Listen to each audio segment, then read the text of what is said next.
स्वागत है आप लोग को विवाद टू न्यूज में। दोस्तों आज की इस वीडियो में बताने जा रहा हूं कि स्मृति सिन्हा आज लाइव आकर इंस्टाग्राम पर काफी ज्यादा रो रही थी। आखिर क्या बात है नहीं बात है आप लोग को विस्तार रूप से बताने जा रहा हूं। बताया जा रहा है कि स्मृति सिन्हा लाइव आकर पावर स्टार पवन सिंह पर बहुत ही बड़ा आरोप लगाते हुए नजर आ रही है। जी हाँ दोस्त, और चंदन उपाध्याय जो कि हररंगी मूवी के डायरेक्टर है उन पर भी आरोप लगाते हुए नजर आ रहे हैं। आप लोग को विस्तार रूप से इस वीडियो में बताने जा रहा हूँ। इससे पहले आप लोग स्मृति सिन्हा का लाइव वीडियो यहाँ पर देख सकते हैं। पब्लिसाइज करने के लिए कुछ भी कर रहे हैं, चाहे वो प्लीज इससे बचें।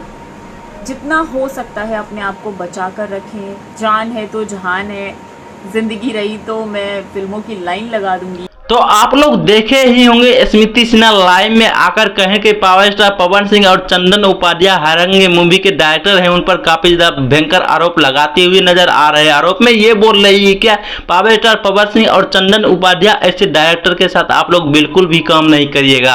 अगर आप लोग भूल से भी इनके साथ काम करिएगा तो कहीं न कहीं आपका करियर बर्बाद हो सकता है।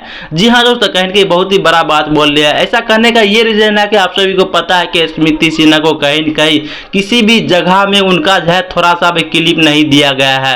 न ही हररंगी मूवी के टीचर में 1 सेकंड क्लिप दिया गया और हररंगी मूवी के ट्रेलर में भी 1 सेकंड क्लिप दिया गया है। और पोस्टर में तो बिल्कुल भी हररंगी मूवी के कहीं पर भी स्मृति सिन्हा का फोटो नहीं दिया गया है।